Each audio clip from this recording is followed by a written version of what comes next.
Welcome back to Bo Sports. On today's episode, we're going to be recapping the last 4 weeks of New England winning. Let's get into this. 4 games of winning. That's insane. I know. I don't know how we keep getting away with it in these games. Aiden, you realize 4 games in a row winning. I mean, look at the beginning of the season. What the hell changed? Like, seriously, what changed? The lineup, the working together, and put number 7 and number 9 working together. When everybody works together, they could do better. Yeah, I mean that's clearly that's showing in these games. I mean, they turn around, they beat Atlanta, then they went into New York, then they went into Charlotte and beat Charlotte.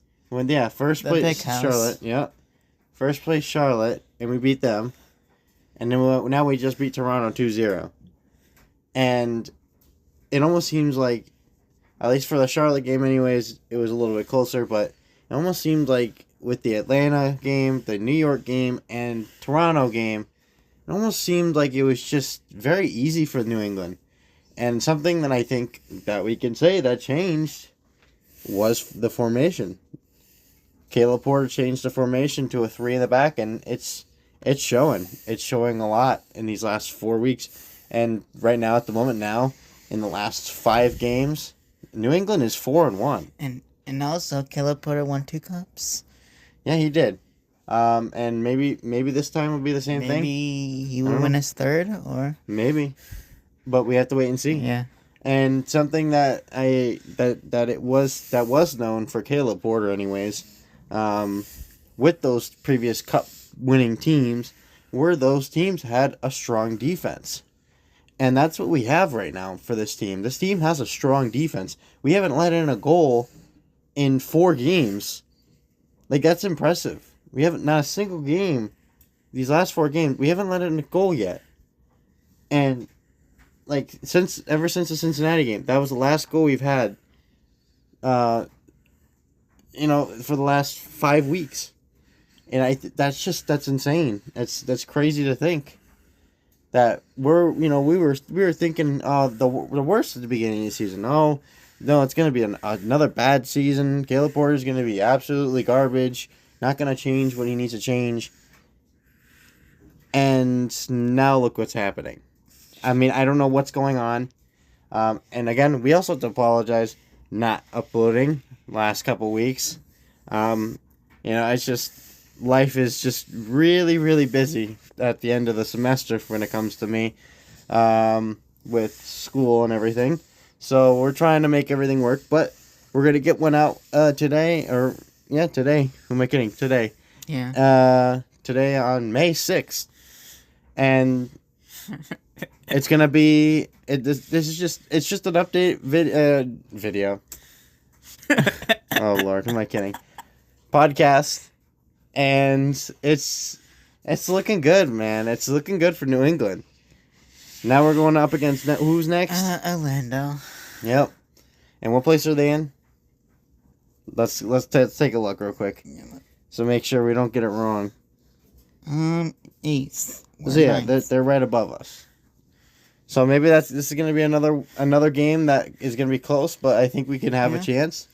If we could beat Charlotte, I think we could beat Orlando. But then again, we've had a lot of issues with Orlando in the past, so it's going to be a close game. But we also have to recap a little bit of last game too. So again, we went with the 3-5-1 formation, or 3-5-2 whatever formation, and it worked. It keeps continuing to work, and I think something that we have to notice is that when it comes to defense, 3 in the back, but then when we have when the other team's coming in on their attacking final third, we have our wing backs coming back, and now we basically play with 5 in the back.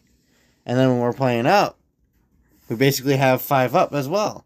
Because we have Carlos Hill supporting the strikers on top of those wingbacks working their tail ends off to known to mankind, going in and running up and down those fields the whole game, absolutely draining themselves. And we have to give credit to the young guy, Peyton Miller. I think Peyton Miller has been the foundation of the wingback position on this team. You know, he's a young guy. He's still in high school. Like, we have to realize that he's still in high school, or he just graduated high school, and he's playing for New England Revolution. That alone is just insane, and the fact that he's making a great impact on this team just blows my mind. I don't know. What are your thoughts, Aiden? If it was in high school, I could do the same thing. I know. I wish I had his skill, but I don't. It's one of those things where you have to keep working at it, and some people just don't, and some people are just not meant to be professionals, unfortunately for myself. But anyways, so let's talk about the 2 goals against Toronto. We had a goal from Campana, right? A goal for Campana and a goal for Carlos Hill, right? Once again, who keeps popping up every game? Who keeps being our savior every game? Carlos Hill. Exactly. And it's looking like he's definitely going to be here for at least another year. If not, he'll be gone at the end of this season. I don't know. Who knows? He is getting up there in age, but the man's still playing like he's 22 years old. He's 31, 32 years old. He's playing like he's 10 years younger. He's almost near Messi's age. Exactly. And he also plays like he's got Messi as I said it before. He's got the same skill level. Maybe he changed this Messi during Maybe the summer. But what has he got right now for goals? I believe he has 6 goals, 6 goal contributions in total out of the 9, which is just crazy. I mean, you playing at 32 years old, you're playing lights out. You're playing one of the best seasons of your career. Like, that's really good.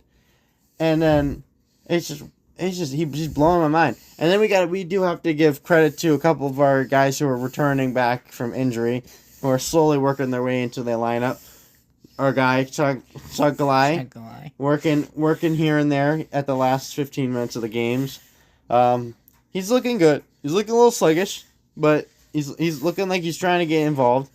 We saw Langoni get involved at the end of the game, which it blows my mind that he's $6 million, and yet we have him on the bench. And I know the reason, it's because of the fact that he doesn't fully fit the scheme, but I also think he would probably be a better fit than who's the other guy who plays on the wing? The Feingold? Either way, I think Langoni would be a better decision. And I think it would be better if we had Langoni and Peyton Miller as the wing backs. But that's just my opinion. Then again, who knows? I don't know. I don't know how it works. I'm still a young coach myself. So I don't know how any of that works. I still got to figure that out. But I think it'd be beneficial if we tried Langoni in the wingback positions. I don't know. What are your thoughts, Aiden? I know what happened with the coach. When he went to the conference room, so me think a guy said, fix Caleb Porter. Then he got fixed. Yeah. Somehow. Yeah, I mean, that is a possibility. I mean, I don't know what got into this team, but now they're all of a sudden winning. And we're in 9th place, right? Which, again, blows my mind to think that, I mean, a few weeks ago, we were saying, oh, well, it's probably going to be a lost cause season. Caleb Porter, only has another 5-10 more games left before he's probably going to ultimately, booted off this team if he doesn't turn this season around. And then we even said we even agreed, right, that it would be awesome if they could at least be top 10 in the conference. And right now they are, which is just incredible to think. And yeah, we had to definitely catch up on last 4 weeks.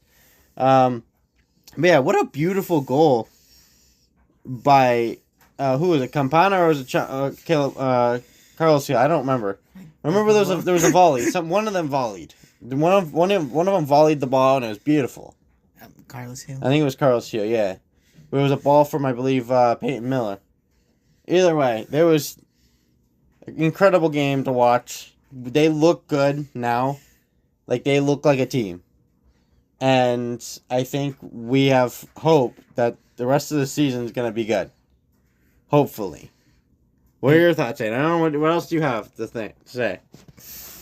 If they could win all their games, they could be number one. Yeah. Be back on the top again. True. Yeah, that's a possibility. It very much could happen. I mean, I don't know. What else do you have to say? Let's win again. Yeah, exactly. Let's win again. I mean, that's all we gotta hope for. Again, we keep saying that's like a broken record, but it really is. And then that Charlotte game, we have to go back. We have to kind of recap a little bit about the last few games too. So Toronto, and then it went to Charlotte. So the Charlotte game before Toronto, what a shocking game to win. We went into that game, coming off of a 2-game winning streak, and we're like, it almost, we had the confidence to go into Charlotte and then turn around and beat them. Yeah, in the big house. Yeah, and it blows my mind to see that we somehow managed to pull out, because to be honest, that game could have went both ways. Charlotte had number 33, then number 10. Oh, so good. We beat them both. Exactly. Somehow. Doesn't Charlotte have Zaha? Yeah. Yeah. So, and we were making Zaha pretty pissed off that game. But, anyways, that game was really, really, really clean for the most part, and they somehow squeaked out of there with a win, and I blew my mind how they did that. But let's go back to New York City. We went in. Was it in New York, or was it at? I forgot. I think it was at New England.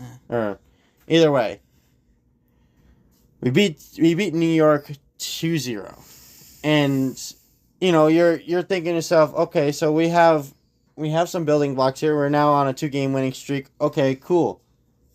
Let's keep going. And then obviously we go back to the Atlanta game where it all started. So it's like, now New England really has to realize, let's keep this game streak winning. It's winning game streak winning. Whatever the hell that I just said. My brain just had a aneurysm. A win streak. Yeah. That's what I meant to say.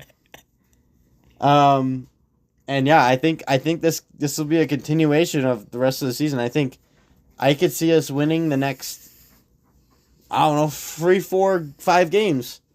If they could go on a 9-game winning streak, that would be amazing. But is that realistic? No. I think they will drop a game eventually, and then maybe lose a couple games, and then win more games. It's going to be back and forth, depending on.